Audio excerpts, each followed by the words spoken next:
Am venit la un videoclip nou cu Minecraft. Azi vom face un fel de labirint împreună cu Șerban. Și hai să începem. Salut! Nu mai citim instrucțiunile? Trebuie să ne distrăm. Da, asta e. Stai. Deci, ordinea care este? Roșu, mov, portocaliu, albastru. Roșu, mov.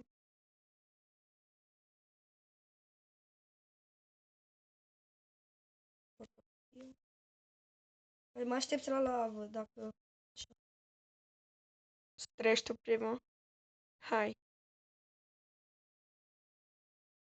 Așa. Deci, Hai.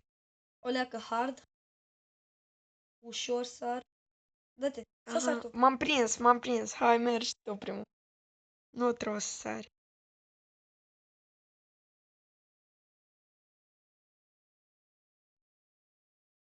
Să mor eu.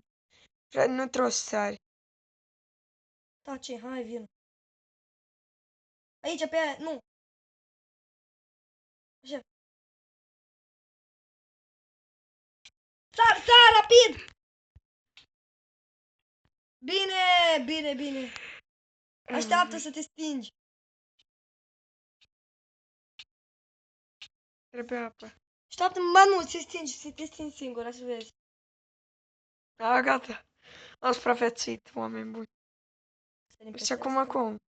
Și acum vin pe mine. Dar nu pe aici. Nu!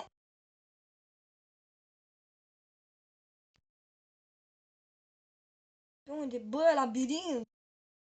Nu chestie.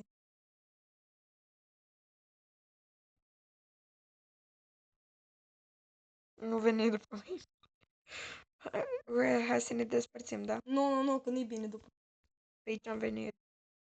Vine pe aici.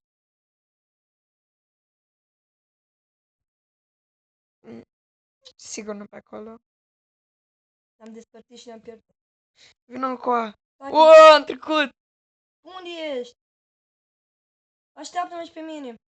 You made it put pumpkin. Așteaptă-mă o leacă. Pe unde trebuie să o iau? Nu știu. Ok. Și după aici, dracu, Cred că am găsit și eu. ocolim. Așteaptă-mă.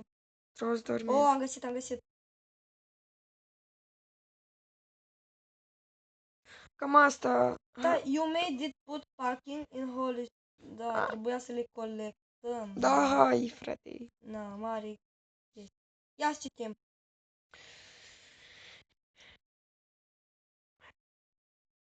Enjoy the... Yes.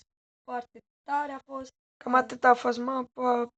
O să mai filmăm, dar o să mai facem o mapă și o să o postăm. Cam atât a fost. Am fost Robert Play. Și dacă o să vă placă, lăsați un like, un coment.